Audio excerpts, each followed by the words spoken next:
నమస్తే asset news కు స్వాగతం. రాష్ట్రాన్ని 10 ఏళ్లు పాలించిన బీఆర్ఎస్ పార్టీ చేసిన తప్పులు అప్పులతో ప్రజాధనాన్ని లూటీ చేయకుండా ప్రజలకిచ్చిన హామీలను ముఖ్యమంత్రి రేవంత్ రెడ్డి అమలు చేయాలని బహుజన్ సమాజ్ పార్టీ రాష్ట్ర అధ్యక్షులు ఆర్ఎస్ ప్రవీణ్ కుమార్ ప్రభుత్వాన్ని డిమాండ్ చేశారు. బుధవారం సూర్యాపేటలో నిర్వహించిన ఉమ్మడి నల్లగొండ జిల్లా అసెంబ్లీ ఎన్నికల ఫలితాల సమీక్షా సమావేశానికి ముఖ్య అతిథిగా హాజరై మీడియాతో మాట్లాడుతూ అసెంబ్లీ ఎన్నికల్లో బీఎస్పీ ఓటమికి గల కారణాలను లోటుపాట్లను విశ్లేషిస్తూనే వాటిని సరిదిద్దుకుని అన్ని నియోజకవర్గాల్లో పార్టీ శ్రేణులు పార్లమెంటు ఎన్నికలకు సిద్ధం కావాలని కోరారు. అసెంబ్లీ ఫలితాలతో పార్టీ కేడర్ ధైర్యం కోల్పోవద్దన్న ఆయన పార్లమెంటు ఎన్నికల్లో గెలిపే లక్ష్యంగా పనిచేయాలని సూచించారు. ప్రభుత్వం ఏర్పడి కొద్ది రోజులైంది కనుక ఇప్పుడే ఎటువంటి విమర్శలు చేయడం మంచిది కాదన్న ఆయన ఎన్నికల మేనిఫెస్టోలో కాంగ్రెస్ ఇచ్చిన హామీలు అమలు చేయకపోతే ప్రజల పక్షాన నిరంతరం పోరాడతామన్నారు.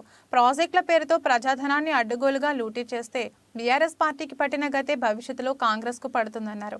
అనంతరం సావిత్రిబాయి పూలే జయంతి సందర్భంగా ఆమె చిత్రపటానికి పూలమాలలు వేసి నివాళులు అర్పించారు.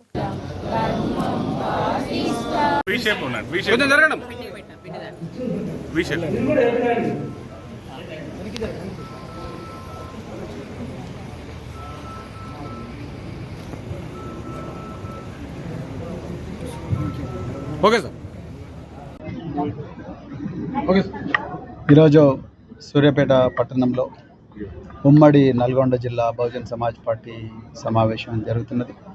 రానున్న పార్లమెంట్ ఎన్నికలను దృష్టిలో ఉంచుకొని మరి ఏ విధమైన వ్యూహంతో మరి పార్టీ పోటీ చేయాలనే దాని మీద ఈరోజు చర్చించడం కోసం కార్యకర్తలందరూ కూడా ఇక్కడికి రావడం జరిగింది. అదేవిధంగా మరి క్రాంతి జ్యోతి సావిత్రిబాయి పూలే గారి 193వ జన్మదినం కూడా ఈరోజు సూర్యాపేట పట్టణంలో బహుజన్ సమాజ్ పార్టీ తరఫున జరుపుకుంటున్నాం.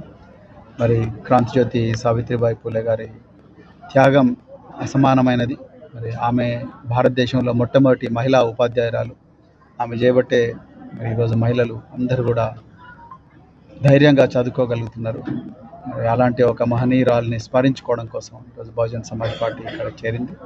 మరి తప్పకుండా ఈ సూర్యాపేట నియోజకవర్గ ప్రజలకు మాత్రమే కాదు, ఉమ్మడి నల్గొండ జిల్లా ప్రజలందరికీ కూడా బహుజన్ సమాజ్ పార్టీ తరఫున నేను హృదయపూర్వక ధన్యవాదాలు చెప్తున్నా. రాష్ట్ర అధ్యక్షులుగా సూర్యాపేట పట్టణంలో బహుజన్ సమాజ్ పార్టీ అభ్యర్థి పొట్టే జానయ్యకు బాసటగా నిలిచి దాదాపుగా 17,000 ఓట్లు, దాదాపు 13,000 ఓట్లు ఇచ్చిన సూర్యాపేట నియోజకవర్గ ప్రజలకు, అదేవిధంగా కోదాడ, హుజూర్ నగరు, అలాగే తుంగతుర్తి, మిగతా అన్ని నియోజకవర్గ ప్రజలందరికీ కూడా హృదయపూర్వకంగా నేను ధన్యవాదాలు చెప్తున్నా.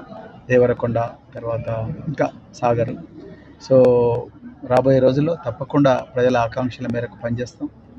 అదేవిధంగా మళ్ళీ ప్రజల్లోకి వెళ్తాం. ప్రజల్లోకి వెళ్ళి మరి ప్రజలు ఉండే సమస్యలు వాటి మీద పోరాటం చేస్తాం. అదేవిధంగా ఈ దేశంలో సామాజిక న్యాయం కోసం త్యాగం చేసిన మహనీయులందరి చరిత్రలు గ్రామీణ ప్రాంతాల్లో బహుజన సమాజానికి తెలుపుతాం. ఆ విధంగానే మళ్ళీ వాళ్ళందరూ కూడా బహుజన ఉద్యమంలో మమేకం విధంగా ప్రయత్నం చేస్తామని చెప్తూ మరి ఈరోజు ఈ అవకాశం ఇచ్చిన సూర్యాపేట మీడియా మిత్రులందరూ కూడా, అది గవర్నమెంట్ వచ్చి 1 నెల అయింది. సో నాకైతే మరి దాంట్లో పెద్దగా స్పష్టత ఏం కనిపించడం లేదు.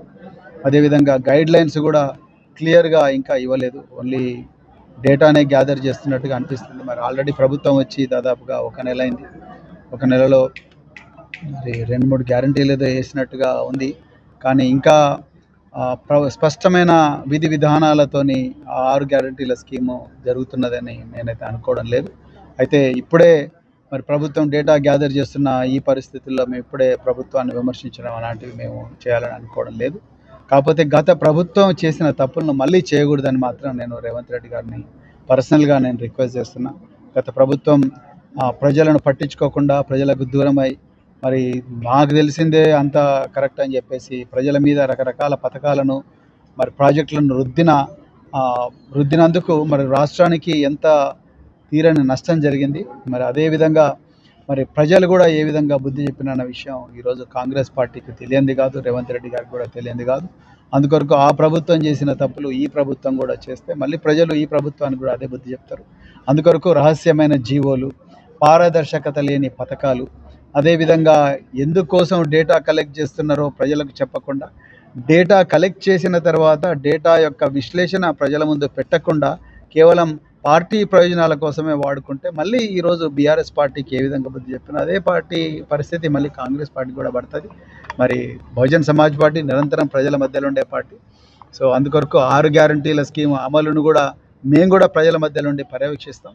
ఎందుకంటే మేము ప్రతిపక్షంగా ప్రజల లోపల ప్రజల మధ్యలో ఉండి మా రోల్ మేము తప్పకుండా పాటిస్తాం.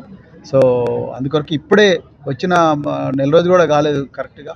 అందుకొరకు ఇప్పుడే ప్రభుత్వాన్ని నుంచి ఎక్కువగా మేము ఎక్స్పెక్ట్ చేయడం లేదు. కానీ రాబోయే రోజుల్లో ఈ పథకాల అమల్లో కానీ లేకపోతే వీళ్ళు మేనిఫెస్టోలో పెట్టిన అంశాల అమలు నోచుకోకపోతే మాత్రం తప్పకుండా ప్రజల గొంతుకై ఉద్యమిస్తాం. తప్పకుండా ప్రజాక్షేత్రం నిలబడతాం. ప్రభుత్వం మంచి పని చేస్తే సమర్థిస్తాం. ప్రభుత్వం తప్పు పని చేసినా ప్రజలను మోసగించే ప్రయత్నం చేస్తే వాటిని ఎత్తి చూపుతాం. వాటికి వ్యతిరేకంగా పోరాడతాం. Thank you very much.